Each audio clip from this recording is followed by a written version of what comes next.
to the National Archives. Can you hear me? All the way back there? We welcome you.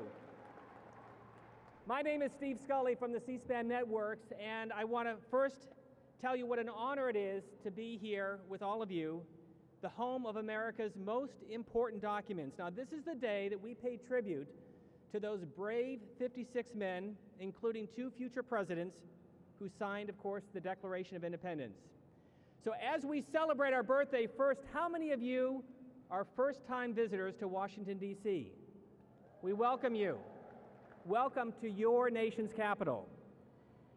You are in front of the home that is the permanent home for the Declaration of Independence. And by joining us here on Constitution Avenue, you're part of a kickoff of events on a picture-perfect day. Arthur has left us. We're going to have a beautiful day and a terrific evening. Now, after the ceremony, stay right here because the parade will get underway. The National Independence Parade starts at about 11:45. And during the course of the day, if you want a break, we hope that you'll come inside the National Archives to see the Declaration of Independence and also participate in a whole lot of family activities. So it's going to be a fun morning and a fun afternoon. And then tonight, the National Symphony Orchestra will cap things off with a Capitol Fourth on the west front of the U.S. Capitol, just a few blocks down the street. And then after the concert, you can enjoy, by far, the most spectacular fireworks anywhere in the country on your mall, on your front yard, the National Mall.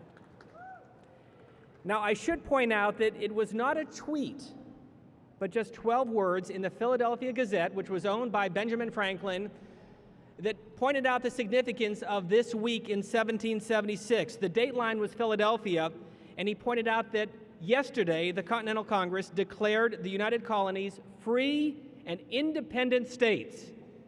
Benjamin Franklin, who is here today, John Hancock, and others, pledging their lives, their fortune for an independent America.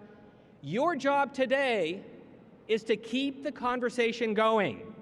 The Twitter is at US Nat Archives, and we want you to share in on the July 4th experience using the hashtags ArchivesJuly4. That's ArchivesJuly4th, and there it is right there. A round of applause for the sign in front of you in case you miss it. Look for the signs, look for the hashtags, and join us on Twitter. Now, in addition, there's a couple of fun things that are new this year. While you're enjoying your 4th of July holiday, we want you to snap a picture with some of the reenactors, Thomas Jefferson, General George Washington, anything that strikes you as colonial. Now, for that, you need to use the hashtag #ColonialSelfie, send it to us on Twitter at USNatArchives, and we'll send it out. That's number one. Number two, you can play Instagram bingo with the National Archives. Now, throughout the day, look for 9 4th of July theme scenes. Now, once you have 9, create a collage, post it on Instagram with the hashtag bingo or National Archives July 4th. Archives July 4. Then your photos will be shared on Instagram. Again, the hashtag for Twitter is #ColonialSelfie or Archives July 4th, and join us on Twitter at USNatArchives. It's going to be fun. So thanks for being with us. Stick around and celebrate our independence. Now, if you're not standing already, I'm going to ask all of you to please rise for the presentation of colors.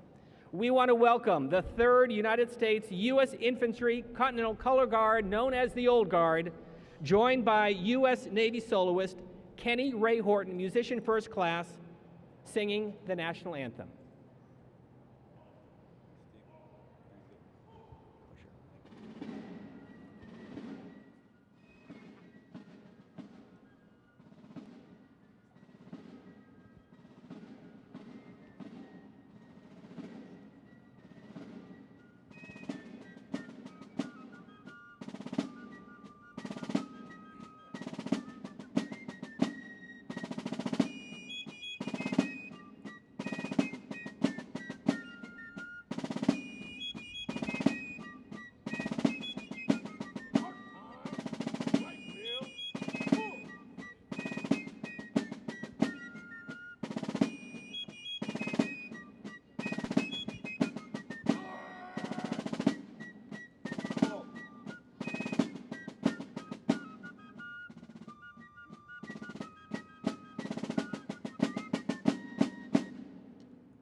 say, can you see by the dawn's early light what so proudly we hailed at the twilight's last gleaming, whose broad stripes and bright stars through the perilous fight o'er the ramparts we watched were so gallantly streaming, and the rocket's red glare, the bombs bursting in air, gave proof through the night that our flag was still there. Oh, say does that star-spangled banner yet wave o'er the land of the free and the home of the brave?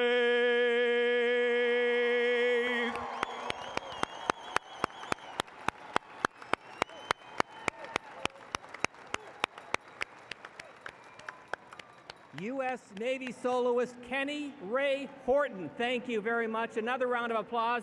And to the Old Guard.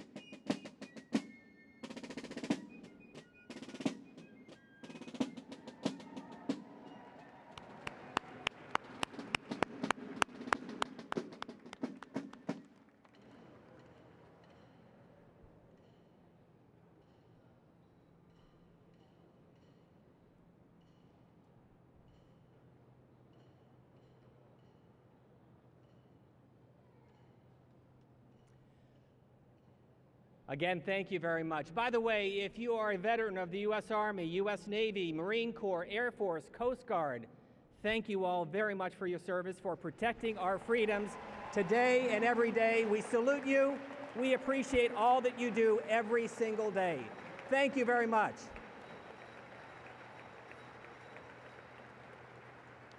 Now imagine for just a moment that we're not here in Washington, D.C., on this beautiful day outside the National Archives, but we are standing in front of Independence Hall in Philadelphia, Pennsylvania on the morning of July 4th, 1776.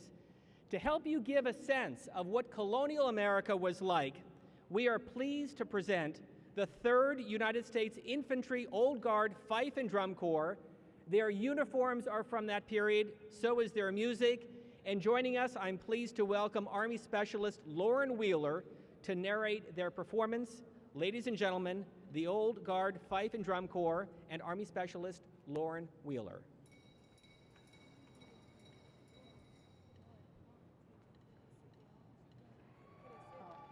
Ladies and gentlemen, please be seated.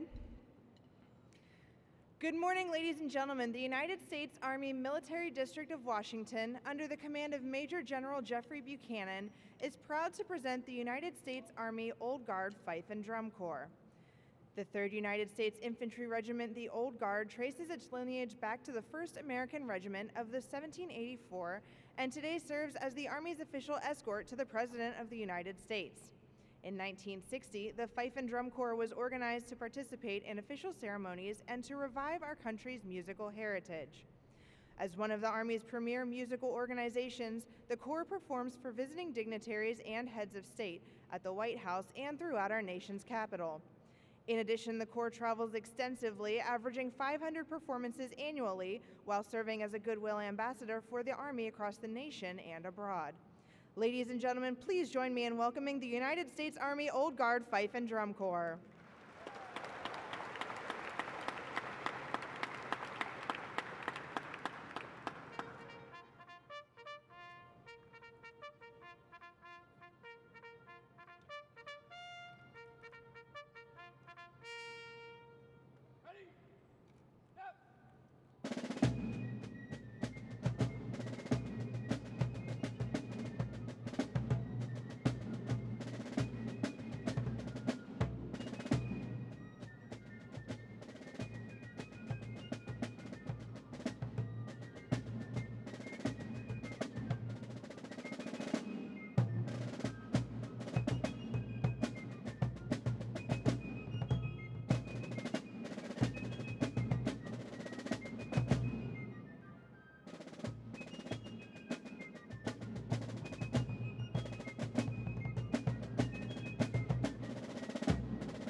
and gentlemen, the United States Army Old Guard Fife and Drum Corps.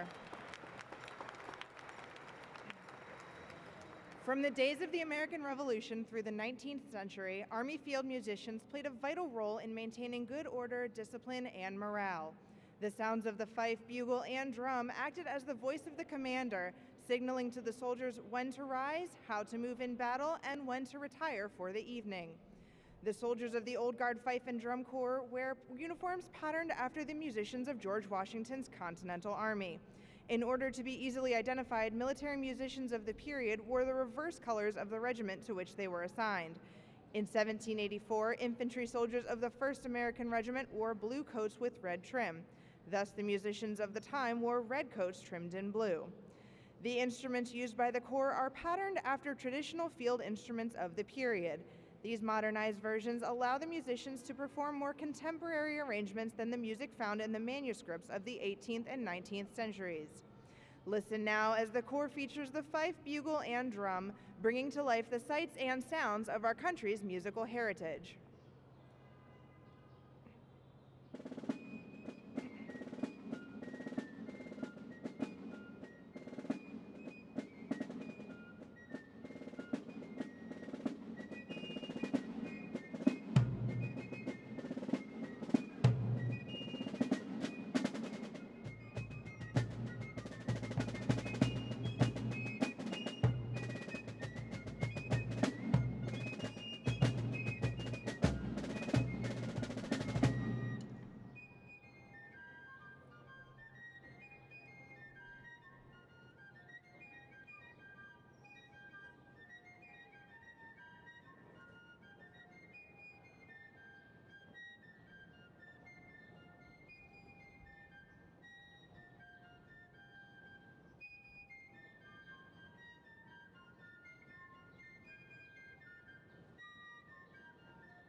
Throughout the history of the American Army, one of the most significant duties for the field musician was to render honors to the flag of the United States of America. The Corps will now play music from the retreat ceremony, an occasion where the flag is lowered, signaling the end of the duty day, and conclude the performance with their signature melody, Yankee Doodle.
Once again, ladies and gentlemen, the United States Army Old Guard Fife and Drum Corps. On behalf of the Old Guard Commander Colonel Johnny Davis and the Fife and Drum Corps Commander Chief Warrant Officer Joseph Newby, it has been our pleasure performing for you today.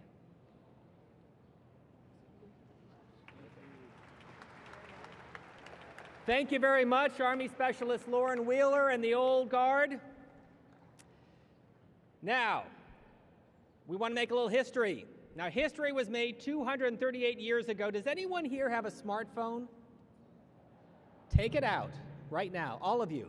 Take out the smartphone and take a selfie with you, a family member, a neighbor, a stranger. The hashtag is colonial selfie. It doesn't have to be with a colonial figure. We want you to send it out on the count of 5. So take the picture right now. The Twitter hashtag is USNatArchives. So after you get the picture, oh, there we go. David Ferrio is, love it. On the count of 5, 4, 3, 2, 1, send it out.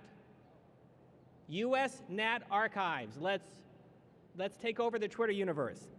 As we said earlier, the building behind me is the home of the Declaration of Independence, but it's an extraordinary piece of parchment. It is just one of millions of documents entrusted in the care of the National Archives. Not only documents, but photographs and films, the holdings of the National Archives that tell the great and beautiful and wonderful story of our fabulous nation. The mission of the archives is to make sure that these documents are available to all of you. So I'd like to begin with a round of applause for the people, the staff, the volunteers at the National Archives who work every single day to protect these documents. And remember, they're not only here, you can check them out anytime at archives.gov. the man who's been entrusted to care for everything from the Declaration of Independence to our Constitution to Abraham Lincoln's Emancipation Proclamation to our Bill of Rights is David Ferriero. He is the Archivist of the United States. Sworn in just 6 years ago, he is only the 10th person to hold this very important position. Let me just briefly give you some background on his extraordinary career. He served as the Andrew W. Mellon Director of the New York Public Libraries, and before that, he held 2 positions at 2 major academic university libraries, MIT in Cambridge, Massachusetts, if anyone's here from Boston, and Duke University in Durham, North Carolina. He holds 2 degrees from 2 Boston schools, Northeastern University, and the Simmons College of Library and Information Science. He is also a proud veteran of the U.S. Navy, serving in the Vietnam War as a hospital corpsman. Go Navy! Ladies and gentlemen, Mr. David Ferriero, the Archivist of the United States.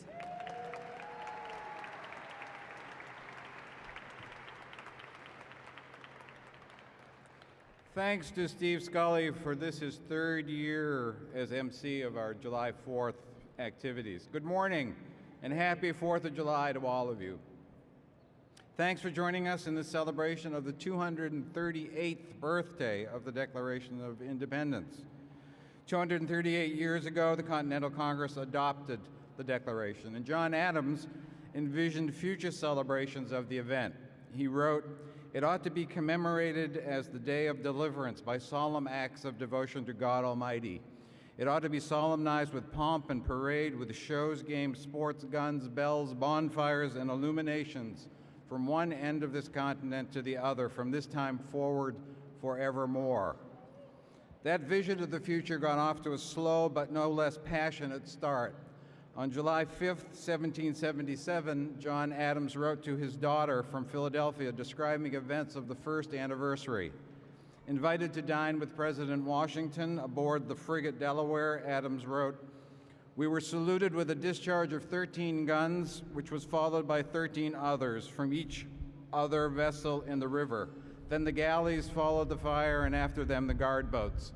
The President and company were saluted with 3 cheers from every ship, galley, and boat in the river. The wharves and shores were lined with a vast concourse of people, all shouting and huzzahing in a manner which gave great joy to every friend of this country and utmost terror and dismay to every lurking Tory."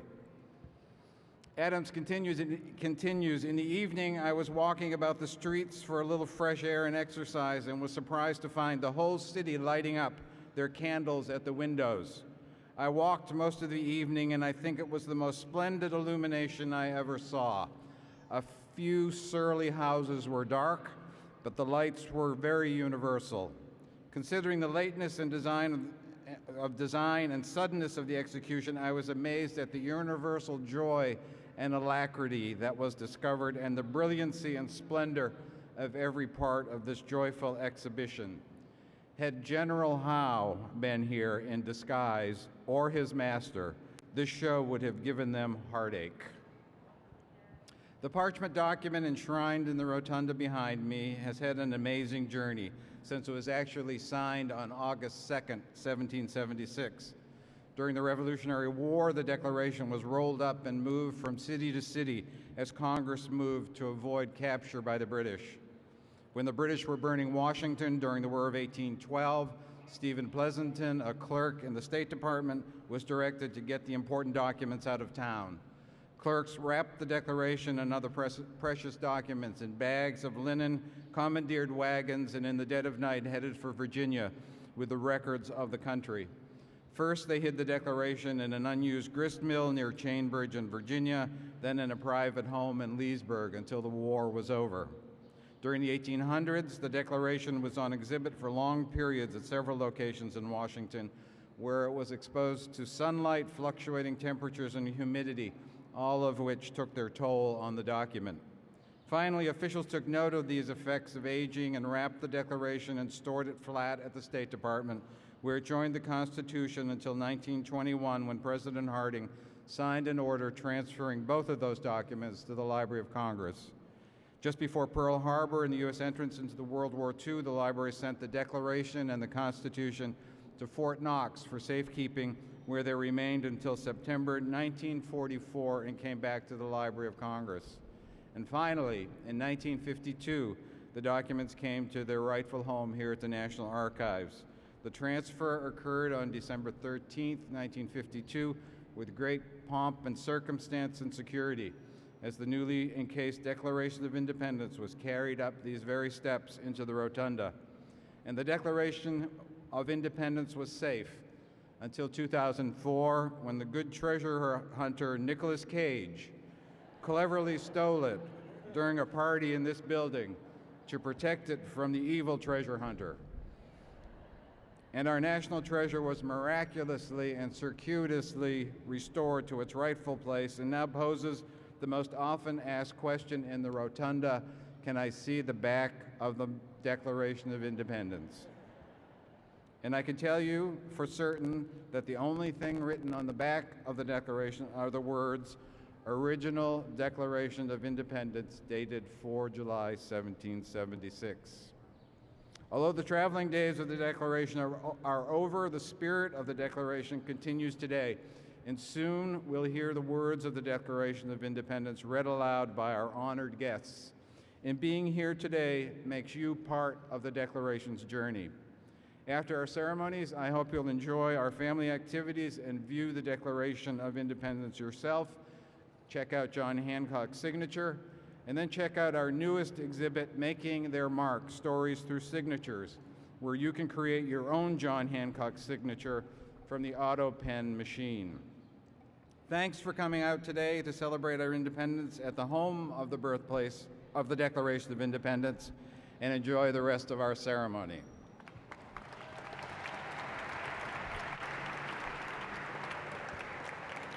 David Ferriero, thank you very much. The one question I have is, do you sell replicas in the gift shop, and what are the chances of getting the original? Thank you very much. I'm now happy to introduce a very distinguished group of individuals who will read the Declaration of Independence. Our first two readers, people you might be familiar with, General George Washington and Mrs. Abigail Adams. Now, we've been getting some questions via social media. By the way, how are those selfies coming along? Be sure to send more out. The sign is out there. Archives July 4th is a hashtag.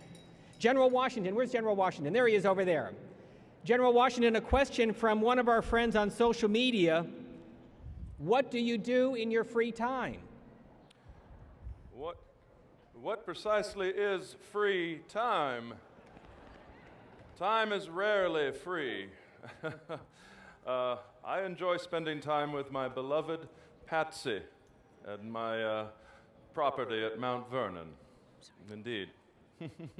Well, we appreciate you making the journey from Mount Vernon to our nation's capital, which appropriately enough is named after you, kind sir. Thank you so much for having me. It is an honor indeed. General Washington, thank you. And next, to read the grievances against King George III, we have three of the leaders of the Second Continental Congress, Mr. Thomas Jefferson, Mr. John Adams, and Dr. Benjamin Franklin. These three gentlemen will know the words of the Declaration probably better than anyone else. All three served on the committee to draft the Declaration. And who was the primary author? Who has the answer to that? Of course, Thomas Jefferson. Now, Dr. Franklin, we have a question for you as you get situated. This is from the Twitter account Arrow252525 with the question, what do you enjoy most, Dr. Franklin, being an inventor, a statesman, a publisher, or something else? And tell us why. Oh, good heavens. Well, I think that I enjoyed most the opportunity to serve my fellow man, my fellow citizens in all of those roles. Upon my death, I would like it to be said with regard to me that he lived useful, not he died rich. Wise advice, Dr. Franklin. Thank you. And also, to read the names of the 56 signers of the Declaration, we are pleased to welcome back Private Edward Ned Hector of the 3rd Pennsylvania Artillery Company. He is a free black colonial soldier. He is a respected patriot and a hero. Now, this is a question for any one of you. What is your favorite place to visit in our young nation? And tell us why. Can I go first? Ladies first. Ladies first. Well, I always actually prefer to be home under my own vine and apple tree, of course, in Braintree, Massachusetts. Oh, good New Englanders, you, yes? But I do enjoy also visiting wherever my children are. And at present, my daughter, when the country was first founded, was in New York. So I did like visiting her, because she'd gotten about the business of giving me grandchildren. So I always like to be wherever my family is. Thank you, Mrs. Adams. What about your husband? John Adams, for once, will be succinct. No. For once. My favorite place to visit is wherever Mrs. Adams is. Very wise advice indeed. Can see why we've been married for 250 years. And no time off for good behavior. And finally, Mr. Jefferson, your favorite place to visit? For my favorite place to visit, I will disappoint you by not going very far.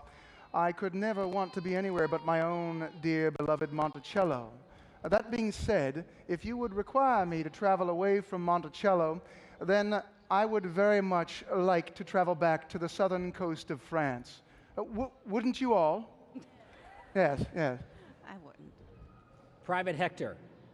Sir, as a teamster and as a man who travels much, oh, the roads, the back roads of Pennsylvania, lovely beyond description.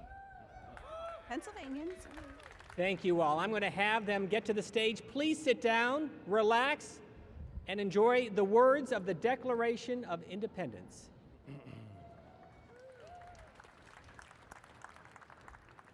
You must pardon me.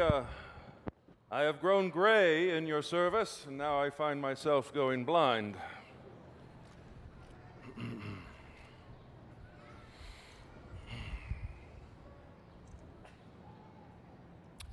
In Congress, July 4th, 1776, the unanimous declaration of the 13 United States of America.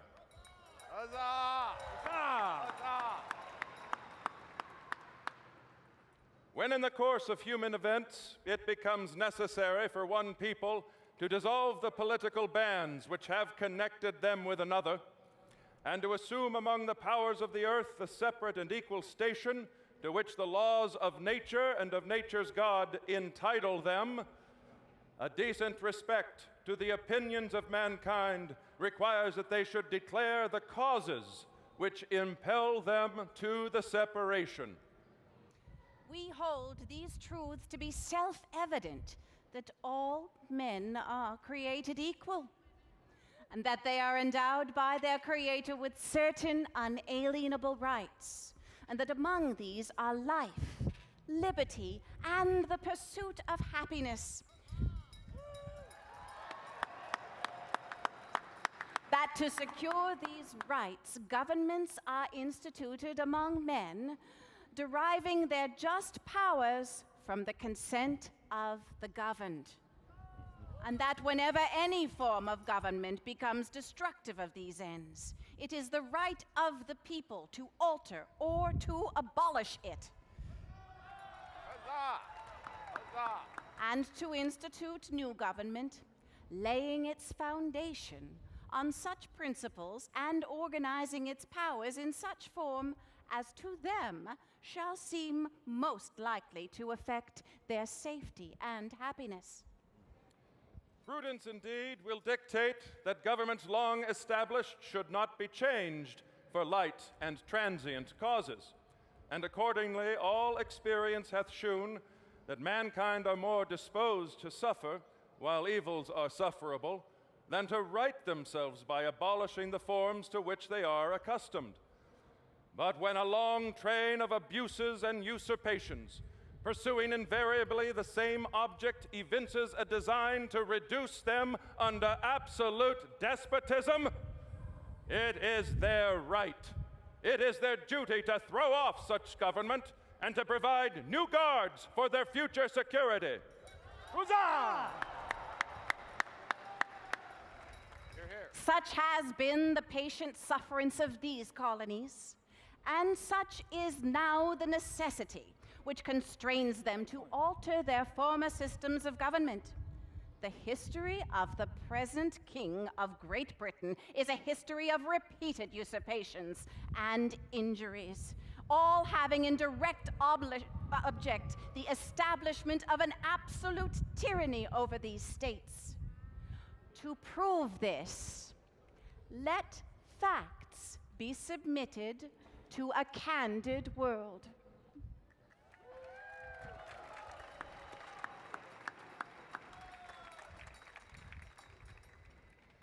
He has refused his assent to laws, the most wholesome and necessary for the public good. Yes, I know. He has forbidden his governors to pass laws of immediate and pressing importance, unless suspended in their operation until his assent should be obtained, and when so suspended, he has utterly neglected to attend to them. He has refused to pass other laws for the accommodation of large districts of people, unless those people would relinquish the right of representation in the legislature, a right inestimable to them and formidable to tyrants only. He has called together legislative bodies in places unusual, uncomfortable, and distant from the depository of their public records, for the sole purpose of fatiguing them into compliance with his measures. He has dissolved representative houses repeatedly for opposing with manly firmness his invasions on the rights of the people. He has refused for a long time, after such dissolutions, to cause others to be elected, whereby the legislative powers, incapable of annihilation, have returned to the people at large for their exercise, the state remaining in the meantime exposed to all the dangers of invasion from without and convulsions within. He has endeavored to prevent the population of these states, for that purpose, obstructing the laws for naturalization of foreigners, refusing to pass others to encourage their migration hither, and raising the conditions of new appropriations of lands. He has obstructed the administration of justice by refusing his assent to laws for establishing judiciary powers. He has made judges dependent on his will alone for the tenure of their offices and the amount and payment of their salaries. He has erected a multitude of new offices and sent hither swarms of officers to harass our people and eat out their substance. He has kept among us in times of peace standing armies without the consent of our legislature. He has affected to render the military independent of and superior to the civil power. He has combined with others to subject us to a jurisdiction foreign to our Constitution and unacknowledged by our laws, giving his assent to their acts of pretended legislation for quartering large bodies of armed troops among us, for protecting them by a mock trial for any murders they should commit on the inhabitants of these states, for cutting off our trade with all parts of the world, for imposing taxes on us without our consent,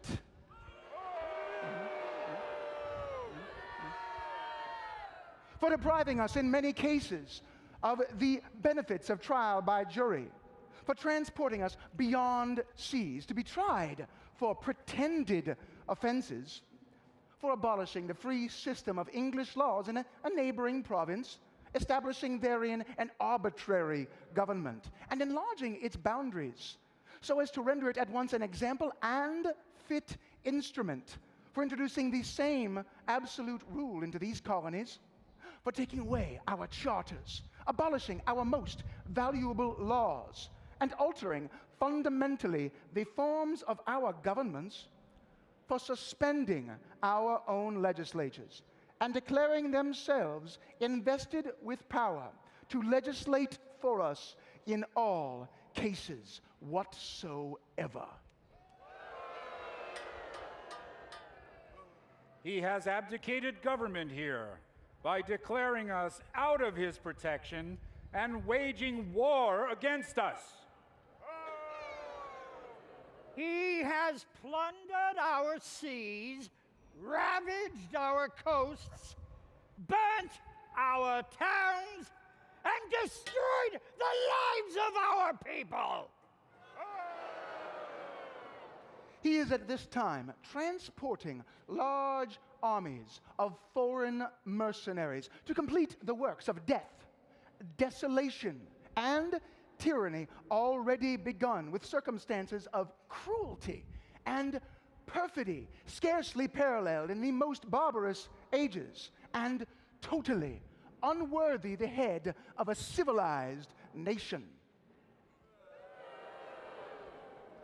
He has constrained our fellow citizens taken captive on the high seas to bear arms against their country, to become the executioners of their friends and brethren, or to fall themselves by their hands. He has excited domestic insurrections amongst us and has endeavored to bring on the inhabitants of our frontiers the merciless Indian savages whose known rule of warfare is an undistinguished destruction of all ages, sexes, and conditions.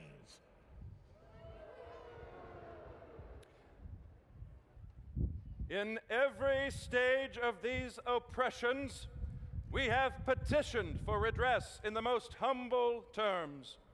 Our repeated petitions have been answered only by repeated injury.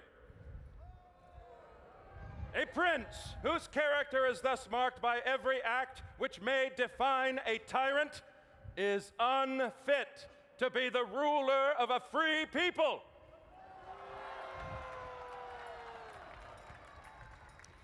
Nor have we been wanting in our attentions to our British brethren.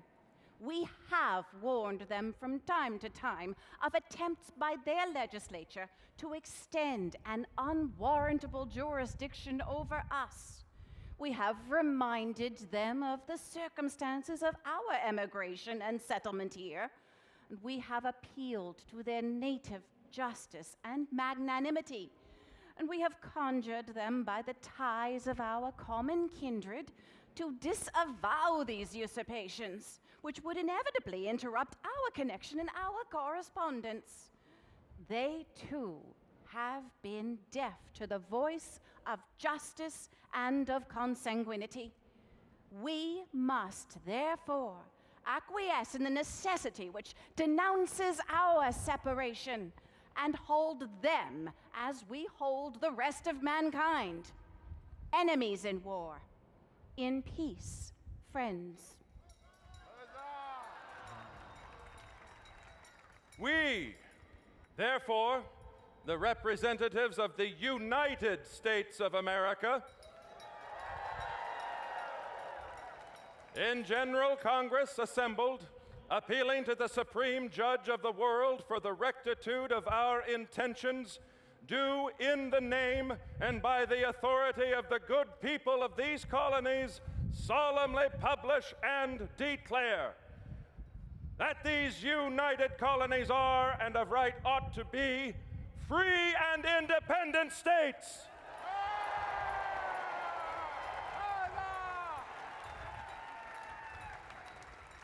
That they are absolved from all allegiance to the British Crown, and that all political connection between them and the state of Great Britain is and ought to be totally dissolved.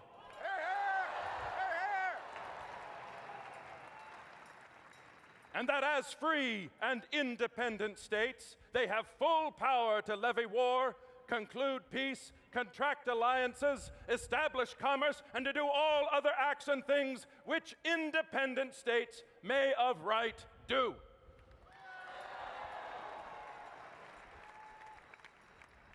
And for the support of this declaration, we, with a firm reliance on the protection of divine providence, we mutually pledge to each other our lives, our fortunes, and our sacred honor.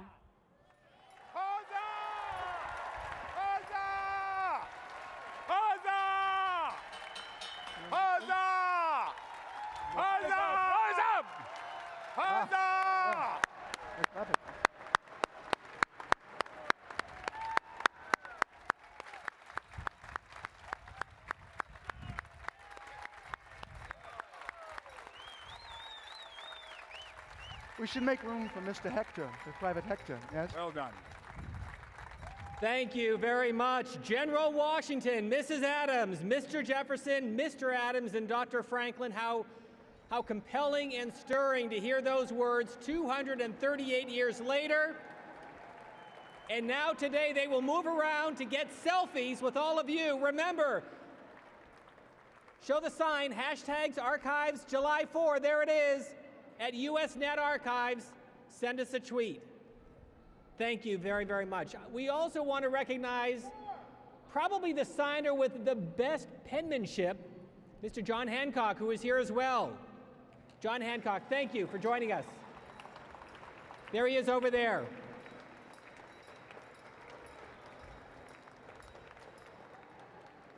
And now, it's my pleasure to introduce Private Hector, who will read the names of the colonies and the 56 signers who pledged their lives and fortune for America's independence and freedom. Now, in colonial times, as you can see from the sign in the center of the street, it was customary to shout, "Huzzah!" as approval. And so after Private Sector reads all of the names from the signers, let's state our huzzah for approval. Now let's see how well you're going to do. Let's practice. On the count of 3. 1, 2, 3. Huzzah! No? How'd they do? You can do much better than that. Okay. I have to tell you, if you don't get much better, there's a boat waiting at the marina to head you back to England. So let's try it one more time with a lot more energy. 1, 2, 3. Huzzah! Much better. Now remember, we're going to wait for Private Hector to read all of the names from each state, and then we'll shout our huzzah for approval. And now the names of the signers of the Declaration of Independence. Private Hector. President of the Continental Congress, the Honorable John Hancock. Georgia, Button, Gwinnett, Lyman, Hall, and George Wharton. Huzzah! North Carolina, Hughes, and John Henn. Huzzah! South Carolina, Edward Rutledge, Thomas Hayward Jr., Thomas Lynch Jr., and Arthur Middleton. Huzzah! Maryland,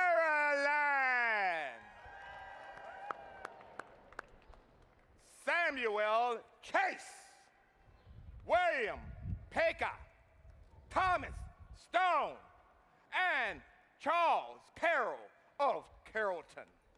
Huzzah! Virginia,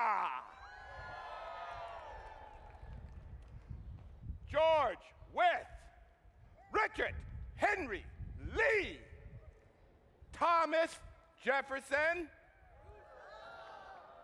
Benjamin Harrison, Thomas Nelson Jr., Francis Lightfoot Lee, and Carter Braxton. Huzzah!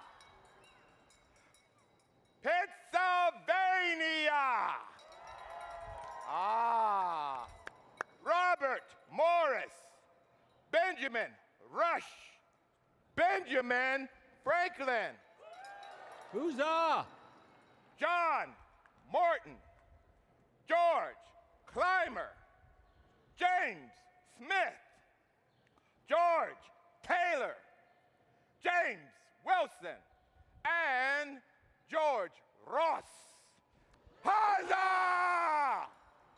Delaware! Thank you.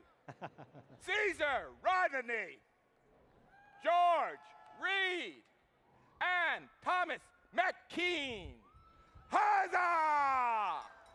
New York! William Lloyd, Philip Livingston, Francis Lewis, and Lewis Morris. Huzzah! New Jersey, Richard Stockton, John Witherspoon, Francis Hopkinson, John Hart, and Abraham Clark. Huzzah! New Hampshire, Matthew Thornton, Josiah Bartlett, and William Whipple. Huzzah! Massachusetts, Samuel Adams, John Adams, Robert Treat Payne, and Elbridge Gary. Huzzah! Rhode Island, Stephen Hopkins, William Ellery. Huzzah! Connecticut, Roger Sherman, Samuel Huntington, William Williams, and Oliver Walcott. Huzzah! And to attest to this is the Secretary, Charles Thompson. And the Assembly Chair shouted, Huzzah! Thank you, Private Hector.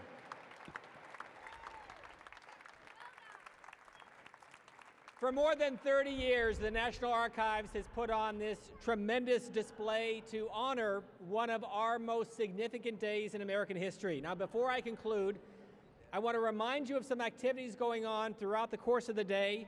David Ferriero talked about some of them, the parade that will begin underway. The archives, by the way, is open until 5 o'clock tonight. Don't miss your chance to look at the Declaration of Independence, the Constitution, the Bill of Rights, and the documents that shaped our country. You can also view the Magna Carta, explore the public vaults, and a new exhibit called making their mark, stories through signatures. The National Independence Day Parade will get underway at 11:45 in about 40 minutes. And we also have a number of activities going on inside the archives until 4 o'clock at the Boeing Center. Now, we want to make sure you keep those colonial selfies coming, and there's some over there. I see Thomas Jefferson, I see Dr. Franklin, I see George Washington. Be sure to hashtag Archives July 4, and it's at Twitter at USNat Archives. And finally, I want to thank the people that make this day possible: the National Archives Foundation, the American Historical Theater, and our founding fathers, Thomas Jefferson, John Adams, Ben Franklin. We also want to welcome John Hancock. And our representatives of the Continental Army, Private Ned Hector, and of course our very special guest, George Washington, General Washington, and Abigail Adams. Thank you all. Thank you to the foundation.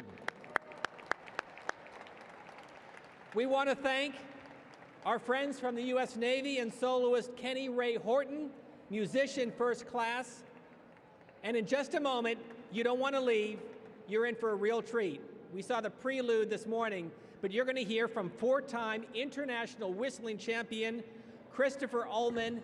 This is something, trust me, you will not want to miss. So don't walk away. Stay where you're at. We also want to thank the 3rd U.S. Infantry Old Guard Fife and Drum Corps, the Continental Color Guard, today's lead sponsor, appropriately enough, John Hancock Financial, a great friend of the archives, Ms. Linda Waters, and the law firm Dykema for their continued support of what we do here every 4th of July. Thank you very much. This celebration is not possible without the hard work of the staff and volunteers of the National Archives. You met David Ferriero. I want to put a special shout out to Quinn Brewster, and also to some amazing volunteers, including Aaron Davis, Andrew Henley, and Kayla Murphy. And finally, thanks to all of you for coming down today, for being part of the celebration as we celebrate and honor our 238th birthday. To conclude the program, you're going to enjoy this. 4-time international whistling champion, Christopher Ullman, who will perform America the Beautiful.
Thank you.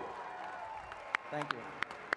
Christopher Ullman, thank you very much. Thank you very much. To all of our friends here, General Washington, Dr. Franklin, Mr. Adams, Abigail Adams, Mr. Jefferson, John Hancock, a chance for you to get a picture up here. Thank you all very much.